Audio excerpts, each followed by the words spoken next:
Hello, मैं परमानंद गुप्ता आपको कार्बनिक रसायन का अध्यापन करवाऊंगा। तो कक्षा 12वीं की कार्बनिक रसायन का सिलेबस जो है हेलोएल्केन से प्रारंभ होता है। हेलोएल्केन और ईथर, एल्डिहाइड, कीटोन, कार्बोक्सिलिक अम्ल और एमीन, इन 5 या 6 कार्बनिक यौगिकों के बारे में हम लोग अध्ययन करेंगे। तो अध्ययन का सीक्वेंस यानी अध्ययन करने का क्रम रहता है कि पहला क्रम में कोई भी कार्बनिक यौगिक का उसका फार्मूला को पहले उसका फार्मूला के बारे में सिखाया जाता है या अध्ययन की जाती है, या उसके पहले जो उसका डेफिनेशन परिभाषा, और उसके बाद दूसरा नंबर पर उसका सूत्र फार्मूला, तीसरा नंबर पर इस कार्बनिक यौगिकों का क्लासिफिकेशन यानी वर्गीकरण किया जाता है। चौथा नंबर पर इस कार्बनिक यौगिकों का नामकरण यानी सिंपल नेम और IUPAC नेम, इन बिंदुओं के आधार पर स्टडी करते हैं।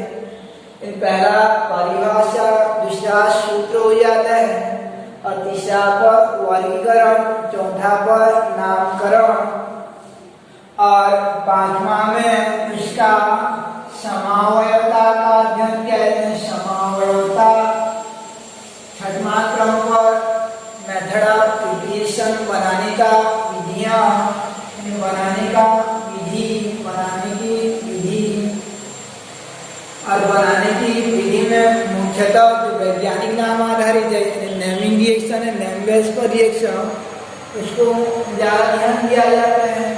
और 7वें क्रम पर रहता है बनाने की विधि के बाद 7वें क्रम में रहता है आपका भौतिक गुण। भौतिक गुण में आता है आपका पहला जो है रंगबंध अवस्था, रंगबंध अवस्था।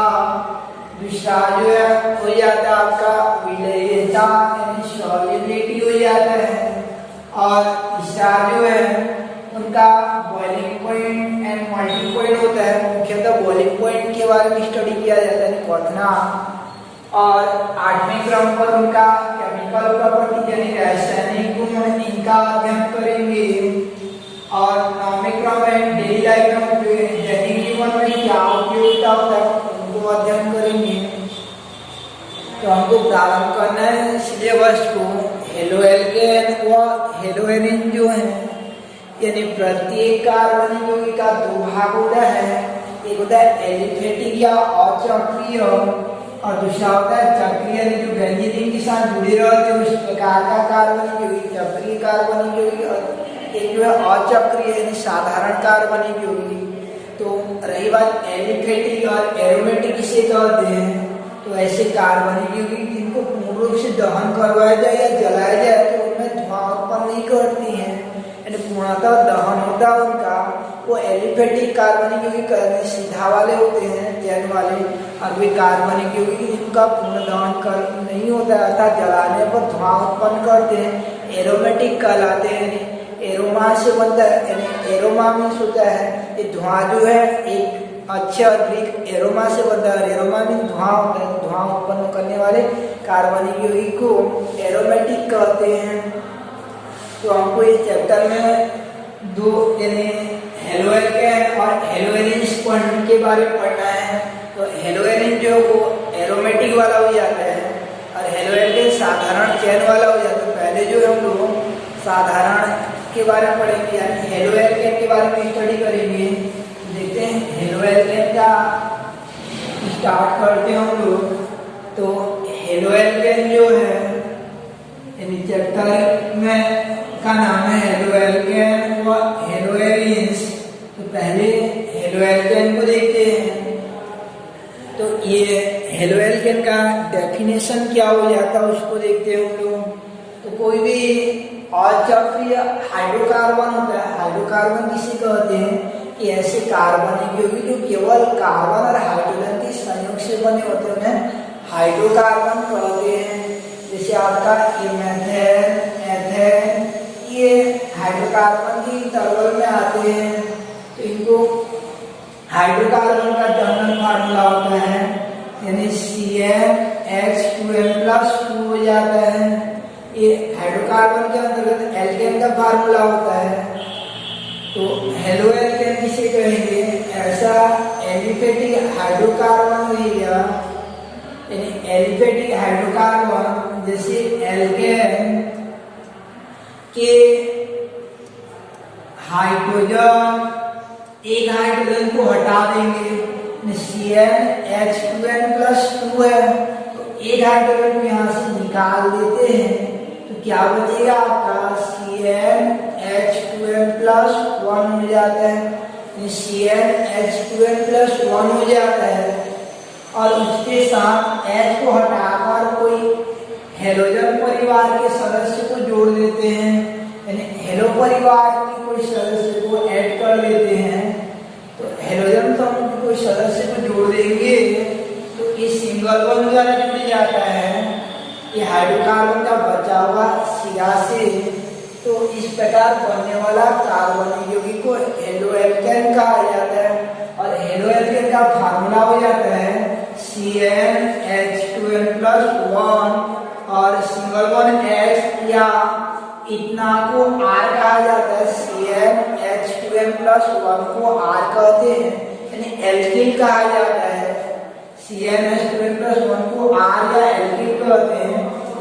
तो फार्मूला हो जाता है RX हो जाता है, यानी CnH2n+1 X या RX जो है ये हेलो एल्केन का फार्मूला हो जाता है।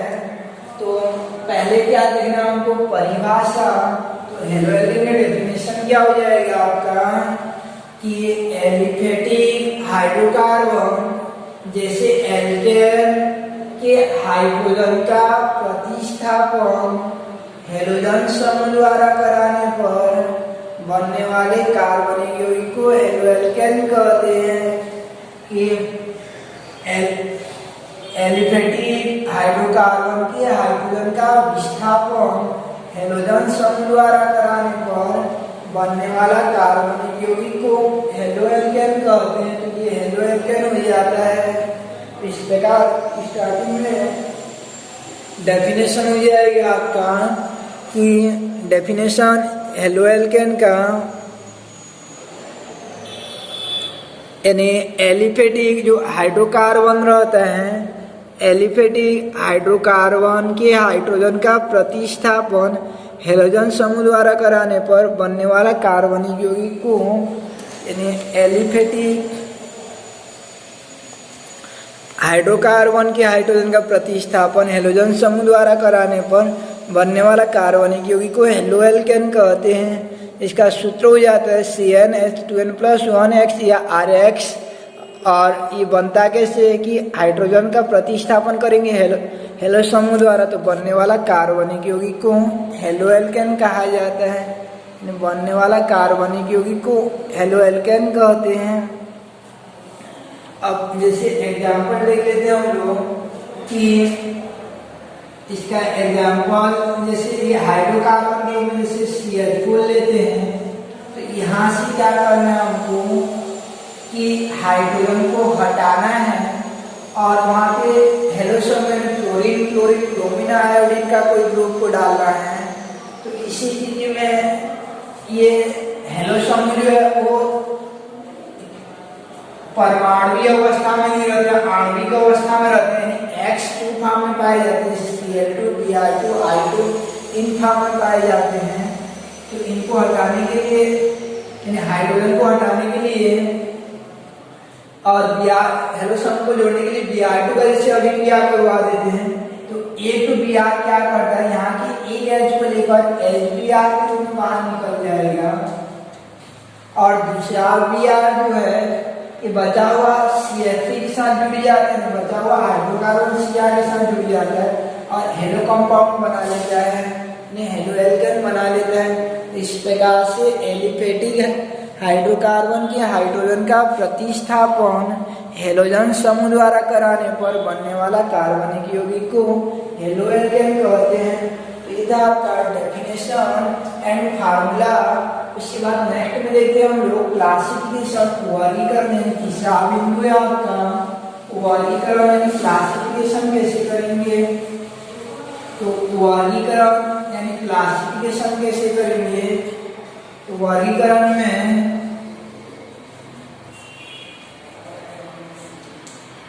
ये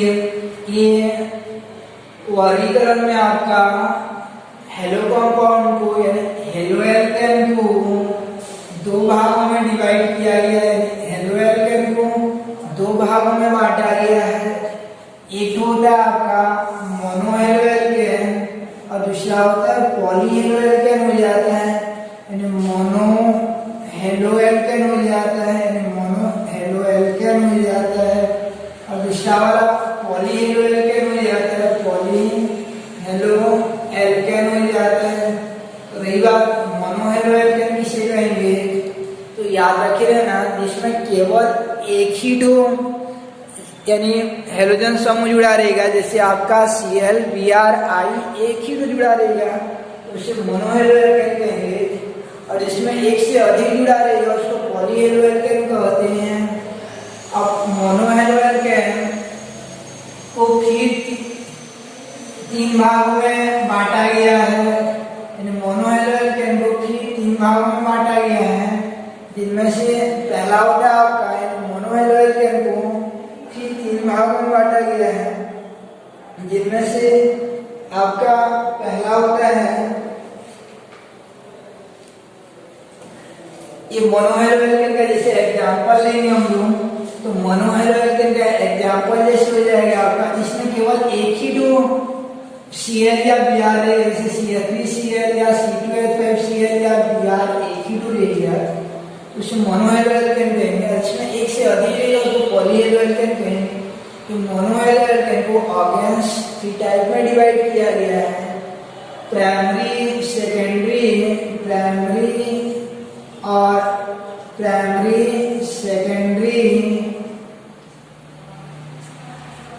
और टर्शरी बोल के। तो प्राइमरी, सेकेंडरी और टर्शरी तीन टाइप में पुनः डिवाइड किया गया है।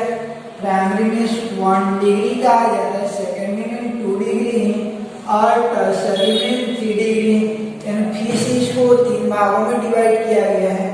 देखिए प्राइमरी किसे कहा जाता है?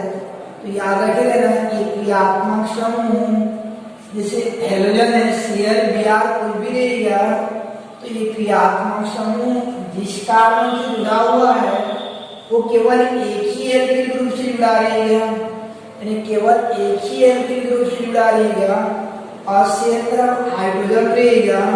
तो इसे 1 डिग्री ऑफ प्राइमरी कहा जाता है। जैसे एग्जांपल हो जाता है आज के CH3 लेंगे तो CH3 CH2 और ये Cl लेते हैं, इसको प्राइमरी हेलो एल्केन कहा जाता है। क्रियात्मक समूह जिस कार्बन से जुड़ा रहता है वह केवल एक ही एल्केन समूह से जुड़ा रहेगा, जैसे मोनो हेलो एल्केन कहते हैं। मोनो हेलो एल्केन के अंदर प्राइमरी कहा जाता है और ये फंक्शनल ग्रुप जिस कार्बन से जुड़ा हुआ है अगर वह दो यानी एल्किल ग्रुप से जुड़ा हुआ है इसे सेकेंडरी हेलो एल्केन कहा जाता है। जैसे एग्जांपल हो जाए आर के जगह CH3 लेंगे तो ये कार्बन के दोनों साइड अगर CH3 रहेगा तो इसे सेकेंडरी हेलो एल्केन कहा जाता है। और फंक्शनल ग्रुप जिस कार्बन से जुड़ा रहेगा वह अगर यानी क्रियात्मक समूह जिस कार्बन से जुड़ा रहता है अगर वह तीनों साइड यानी तीन एल्किल ग्रुप से जुड़ा रहेगा, आर से जुड़ा रहेगा तो उसे टर्शरी यानी तृतीय हेलो एल्केन कहा जाता है। जैसे एग्जांपल हो जाएगा आपका ये C के साथ 3 तो CH3 जुड़ा रहेगा या C2H5 जुड़ा रहेगा तो उसे टर्शरी कहा जाता है। इस प्रकार से ये क्लासिफिकेशन ऑफ हेलो एल्केन हो जाता है, यानी प्राइमरी, सेकेंडरी और टर्शरी ये हेलो एल्केन का वर्गीकरण हो जाता है। अब देखते हैं पॉली हेलो एल्केन। तो पॉली हेलो एल्केन मींस क्या हो जाएगा आपका कि क्रिया जिसमें एक से अधिक Cl जुड़ा रहेगा, जैसे इधर उधर दोनों साइड Cl जुड़ा रहेगा उसे पॉली हेलो एल्केन कहा जाता है। पॉली हेलो एल्केन कहेंगे। तो ये पॉली हेलो एल्केन को फिर तीन भागों में डिवाइड किया गया है। पॉली हेलो एल्केन को तीन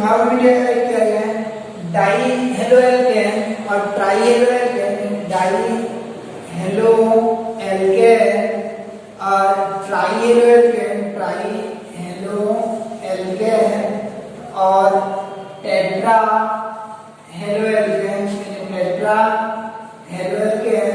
ये 3 भागों में अगेन इसको डिवाइड किया गया है, फिर से 3 भागों में इसको बांटा गया है। तो यही बार डाई किसे कहा जाता है, तो इसमें 2 अगर हेलोजन समूह जुड़ा रहेगा तो उसे डाई हैलाइड कहा जाता है, अगर 3 जुड़ा रहेगा तो ट्राई कहा जाता है। तो डाई का सबसे ज्यादा पॉपुलर जो है 2 रहता है, जिनमें से एक को कहा जाता है विश डाई हैलाइड और दूसरा को कहा जाता है जेम डाई हैलाइड। यानी एक को कहते हैं विश डाई हैलाइड और दूसरा को जेम डाई हैलाइड कहते हैं। तो रही बात विश डाई हैलाइड किसे कहा जाता है, जैसे एग्जाम्पल है इसका कि विश डाई हैलाइड का ये CF3 है। तो एक तो यहाँ के हाइड्रोजन को हटाकर अगर X जोड़ देंगे और एक हाइड्रोजन को हटाकर और एक X जोड़ देते हैं, दोनों हेलोजन जो एक ही जगह जुड़ा रहेगा, दोनों हेलोजन जो एक ही जगह जुड़ा रहेगा तो उसे कहा जाता है आपका, यानी सॉरी एक मिनट, कि दोनों हेलोजन जो है अलग अलग जगह पर जुड़ा रहेगा। जैसे एग्जाम्पल जिस सूत्र को पहले देख लेते हैं, ये जैसे CF3 है तो यहाँ पे एक H को हटा देंगे और यहाँ एक H हटा देंगे और यहाँ पे एक हेलो समूह और यहाँ एक हेलो समूह, यानी अलग अलग जगह पर जोड़ देते हैं तो उसे विश डाई हैलाइड कहा जाता है। एग्जाम्पल देंगे तो ये X या CF3 ले सकते हैं। और मान लीजिए दोनों हैलाइड जो है एक ही जगह पर अटैच है, एक ही जगह पर जुड़ा हुआ है, दोनों हैलाइड जो है एक ही कार्बन पर जुड़ा रहता है, जैसे जेम डाई हैलाइड कहा जाता है। जेम मींस द सेम, यानी सेम पोजीशन पर अगर जुड़ा रहेगा तो उसे जेम डाई हैलाइड कहते हैं, और डिफरेंट पोजीशन पर जुड़ा रहेगा तो उसे विश डाई हैलाइड कहते हैं। यानी अलग अलग जगह पर जुड़ा रहेगा तो विश डाई हैलाइड कहा जाता है, और सेम टर्म पर जुड़ा रहेगा तो जेम डाई हैलाइड कहा जाता है। जेम जो है आपका सेम हो जाता है। और ट्राई हैलाइड का सबसे पॉपुलर होता है आपका CH3 हो जाता है, जिसे हेलोफॉर्म कहा जाता है, यानी जिसको हेलोफॉर्म कहा जाता है। CH3 इसको हेलोफॉर्म कहते हैं। अगर X की जगह Cl रहेगा तो क्लोरोफॉर्म कहेंगे, Br रहेगा तो ब्रोमोफॉर्म कहेंगे, I रहेगा तो आइडोफॉर्म कहेंगे। और इसका एग्जाम्पल होता है बेस्ट जो पॉपुलर वाला रहता है CH4 हो जाता है, इसे कार्बन टेट्राहैलाइड कहा जाता है। Cl रहेगा तो क्लोराइड कहेंगे। तो ये था आपका क्लासिफिकेशन ऑफ हेलो एल्केन। 2 प्रकार का हो जाता है, mono halo alkane and poly halo alkane. Mono halo alkane को अगेन 3 टाइप में डिवाइड किया गया आपका, प्राइमरी, सेकेंडरी और टर्शियरी। कि अगर हेलोजन फंक्शनल ग्रुप क्रियात्मक समूह जिस कार्बन पर अटैच है वो अगर एक ही एल्किल ग्रुप से अटैच है तो प्राइमरी, 2 से अटैच है तो सेकेंडरी और 3 से जुड़ा रहेगा तो टर्शियरी हो जाता है। और पॉली वाला को 3 टाइप में डिवाइड किया गया, डाई, ट्राई और सेकेंडरी। टेट्रा डाई 2 टाइप का हो जाता है आपका, विश और जेम। अगर दोनों हेलोजन एक ही जगह पर जुड़े रहेंगे तो उसको कहा जाता है आपका जेम डाई हैलाइड कहते हैं, और डिफरेंट पोजीशन पर जुड़ा रहेगा तो उसे विश डाई हैलाइड कहा जाता है। तो इस प्रकार वर्गीकरण आपका क्लासिफिकेशन ऑफ हेलो यानी हेलो एल्केन का वर्गीकरण के उपरांत जो हम लोग देखते हैं कुछ नोट्स जो है कि हेलो एल्केन को जो है sp3 हाइब्रिडाइजेशन बेस पर वर्गीकरण किया गया है। यानी नोट्स ए में जो है आपका हेलो एल्केन का sp3 संकरण के आधार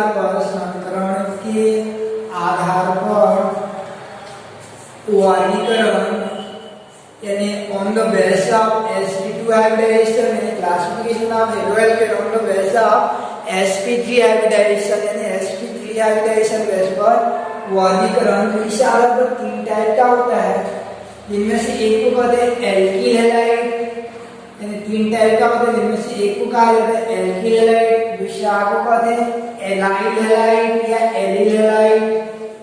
पहला हो जाता है आपका एल्किल या एल्काइल हैलाइड, दूसरा हो जाता है आपका एलाइल हैलाइड या एडिल हैलाइड कहा जाता है। और तीसरा होता है आपका बेंजील या बेंजाइल हैलाइड हो जाता है। बेंजील या बेंजाइल हैलाइड हो जाता है। तीन टाइप का हो जाता है, मतलब वैसा sp3 हाइड्रेशन बेस पर तीन टाइप का हो जाता है। तो रही बात एल्किल हैलाइड किसे कहा जाता है, तो याद रखे रहना फंक्शनल ग्रुप जिस कार्बन से जुड़ा हुआ है वह यानी क्रियात्मक समूह जिस कार्बन से जुड़ा हुआ है वह sp3 संकरण पर हो, यानी sp3 संकरण पे हो और उसके बगल वाला में एक एल्किल ग्रुप जुड़ा हुआ रहेगा, यानी हैलोजन समूह जिस कार्बन के संलग्न रहेगा वो कार्बन sp3 संकरण तथा उस कार्बन से जुड़ा एक समूह एल्किल हो, तो इस प्रकार की कार्बनिक यौगिक को एल्काइल हैलाइड कहा जाता है। दो कंडीशन रहता है कि क्रियात्मक समूह जिस कार्बन से जुड़ा हुआ वो sp3 होना चाहिए, साथ साथ ये कार्बन जो है एक एल्किल परिवार से जुड़ा हुआ होना चाहिए। तो इस कंडीशन में बाकी इधर H हो सकता है या R हो सकता है, तो इस कंडीशन में आपका यानी बनने वाला कार्बनिक यौगिक को एल्किल हैलाइड कहते हैं। शर्त क्या है कि क्रियात्मक समूह जिस कार्बन से जुड़ा हुआ sp3 और बगल वाला क्या हो जाता है आपका एक तो एल्किल ग्रुप होना चाहिए। तो ये संकरण को कैसे निकालते हैं हम, संकरण निकालने का तरीका क्या है कि नंबर ऑफ सीमावन को काउंटिंग करते हैं। सीमावन 4 है, 1 2 3 4 है, तो 4 सीमावन की संख्या 4 और पाई 1 यानी LP 0 है, तो 4 धन 0 यानी 4 होता है, तो योग अगर 4 आता है तो sp3 संकरण होता है। तो ज्ञान में बताएंगे संकरण कैसे निकालते हैं। तो ये था आपका एल्किल हैलाइड। इसके बाद एलाइल हैलाइड किसे कहा जाता है, इसमें क्रियात्मक समूह जिस कार्बन पर जुड़ा हुआ है वो sp3 होना चाहिए।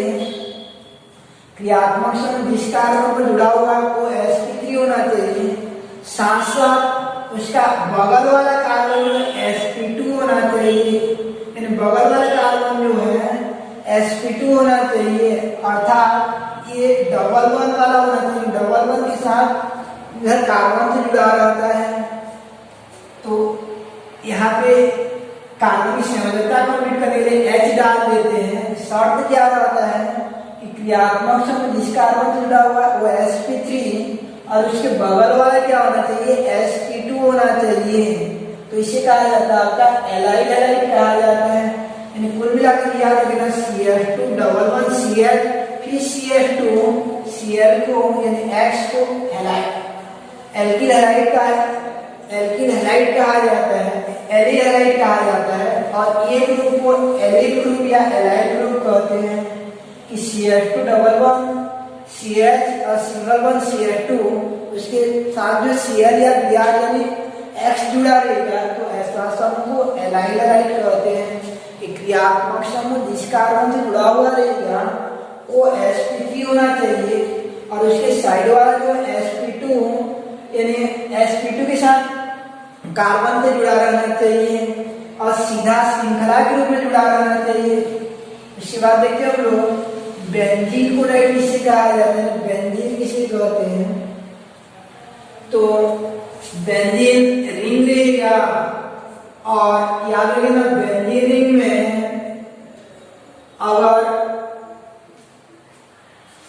बेंजीन रिंग में एक कार्बन ऊपर में रहेगा, केवल इतना को कहा जाता है C6H5, इतना को कहा जाता है फेनिल कहा जाता है, यानी C6H5 को फेनिल कहा जाता है।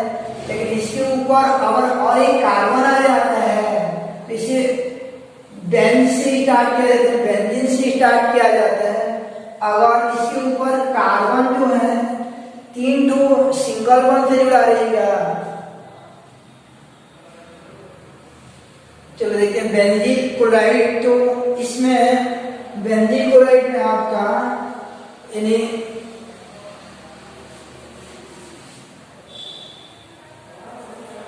ये क्रियात्मक समूह जिस कार्बन से जुड़ा रहेगा वो sp3 होना चाहिए, sp3 होना चाहिए। क्रियात्मक समूह जिस कार्बन से जुड़ा रहेगा वो sp3 होना चाहिए। और दूसरा शर्त ये होता है कि वो ये रिंग से जुड़ा रहेगा, कार्बन हाइड्रोजन sp3 से, और ये वाला रिंग से जुड़ा रहेगा तो इसे बेंजीन हैलाइड कहा जाता है। अगर S जो sp3 से जुड़ा हुआ है और वो R वाला भाग से जुड़ा हुआ है तो उसे एल्कीन, sp3 से जुड़ा हुआ है X और वो डबल बॉन्ड वाला से जुड़ा हुआ है तो उसे एलाइन, और फिर ये हाइड्रोजन जो है sp3 से जुड़ा हुआ है और वो रिंग से जुड़ा हुआ है तो उसे बेंजाइल कहा जाता है। तो एक बात याद रखना आप लोग कि ये बेंजीन रिंग अगर केवल ये रहता है आपका C6H5 रहता है, केवल C6H5 रहता है, केवल C6H5 रहता है तो इसे कहते हैं हम फेनिल कहा जाता है। C6H5 को फेनिल कहते हैं। जबकि इसके ऊपर कार्बन आ जाएगा तो फेनिल से नहीं बेंज से स्टार्ट करते हैं। अगर कार्बन के साथ सभी दिशा में बंद है तो उसे बेंजीन कहा जाता है, बेंजीन या बेंजाइल से स्टार्ट करते हैं। और मान लीजिए ये डबल बॉन्ड है एक साइड और एक साइड सिंगल बॉन्ड है तो इसको बेंजल से स्टार्ट किया जाता है, बेंजल से स्टार्ट करते हैं। तीनों साइड अगर सिंगल बॉन्ड रहता है तो बेंजीन से स्टार्ट करते हैं, जैसे इसमें है आपका। और मान लीजिए एक साइड डबल बॉन्ड है, इनके ऊपर जो कार्बन है एक साइड डबल बॉन्ड है तो इसे बेंजल से, और ट्रिपल बॉन्ड है तो बेंजो कहा जाता है। ट्रिपल बॉन्ड है तो बेंजो कहा जाता है। बेंजीन रिंग रहेगा, रिंग के ऊपर कार्बन में अगर सिंगल बॉन्ड रहेगा तो बेंजीन, अगर रिंग के ऊपर डबल बॉन्ड है कार्बन में तो उसको कहा जाता है बेंजोल, और ट्रिपल बॉन्ड है तो उसको बेंजो कहा जाता है। ये चीज याद रखना। हम लोग देख रहे थे इसका क्लासिफिकेशन sp3 के आधार पर, तो ये साइड याद रखना हम लोग कि ये हाइड्रोजन जिस कार्बन से जुड़ा हुआ है sp3 और उसका बगल वाला एक तो क्या होना चाहिए, रिंग होना चाहिए, बेंजीन रिंग, तब उसे कहा जाता है आपका बेंजल क्लोराइड कहा जाता है। बेंजीन क्लोराइड कहते हैं। उसके बाद दूसरा नोट्स देखते हैं हम लोग कि ये जो आपका हेलोएल्केन का sp3 के आधार पर वर्गीकरण, उसके बाद हेलोएल्केन का sp2 संकरण के आधार पर वर्गीकरण, संकरण के आधार पर वर्गीकरण। हम लोग क्लासिफिकेशन ऑफ sp2 हाइब्रिडाइजेशन यानी sp2 संकरण के आधार पर वर्गीकरण। तो sp2 के आधार पर दो प्रकार का हो जाता है। एक को कहा जाता है विनाइल हैलाइड कहते हैं, विनाइल हैलाइड कहा जाता है, और दूसरा को कहा जाता है एरिल हैलाइड कहा जाता है। एरिल हैलाइड कहते हैं। तो रही बात बेंजीन हैलाइड किसे कहा, यानी विनाइल हैलाइड किसे कहा जाता है, तो इसमें sp2 संकरण कैसे बने, तो याद रखिए ना, क्रियात्मक समूह जिस कार्बन पर है वो कार्बन sp2 पर होना चाहिए, यानी डबल बॉन्ड पर होना चाहिए, और इसके साथ जो एक सीधा श्रृंखला आगे की ओर बढ़ना चाहिए। तो इसमें CH2 यहाँ पे क्लोज करने के CH2 डालते हैं, ये H को हटा कर CH3 कर सकते हैं। तो ये CH2 और ये संयोजकता को कंप्लीट करने के लिए H डाला जाता है, तो इसे कहा जाता है विनाइल ग्रुप कहते हैं। कुल मिलाकर याद रखना CH2 double bond CH group को विनाइल कहते हैं। जबकि इधर CH2 बढ़ जाएगा ये वाला तो उसको एलाइड कहा जाता है, यानी एलाइड कहते हैं। तो विनाइल ग्रुप किसे कहा जाता है आपका, यानी विनाइल हैलाइड किसे कहेंगे कि क्रियात्मक समूह जिस कार्बन से जुड़ा हुआ है, क्रियात्मक समूह जिस कार्बन से जुड़ा हुआ है वो sp2 पर होना चाहिए। क्रियात्मक समूह जिस कार्बन पर जुड़ा हुआ है वो sp2 पर होना चाहिए, तो इसे विनाइल हैलाइड कहते हैं। और क्रियात्मक समूह जिस कार्बन पर जुड़ा हुआ है वो sp2 तो होना चाहिए, लेकिन साथ साथ रिंग में होना चाहिए। जैसे ये वाला कार्बन पर जुड़ा हुआ है, क्रियात्मक समूह यहाँ कार्बन है तो यहाँ पे जुड़ा हुआ है, तो ये कार्बन sp2 फॉर्म में है और साथ में रिंग में भी है तो इसे एरिल हैलाइड कहा जाता है, इसे एरिल हैलाइड कहते हैं। डायरेक्ट डबल बॉन्ड वाला, जब भी डबल बॉन्ड वाला कार्बन के साथ जुड़ा रहेगा तो sp2 के आधार पर वर्गीकरण होगा। डबल बॉन्ड के साथ जुड़ा हुआ है और इधर CH2 है केवल, तो इसे नहीं, और डबल बॉन्ड के साथ जुड़ा हुआ है और रिंग के अंदर है तो इसे कहा जाता है आपका एराइल हैलाइड कहा जाता है। तो ये था आपका क्लासिफिकेशन। नेक्स्ट क्लास में स्टार्ट करेंगे हम लोग नोमेनकल्चर ऑफ हेलोएल्केन, यानी हेलोएल्केन का नामकरण, सिंपल नेम यानी कॉमन नेम और IUPAC नेम है।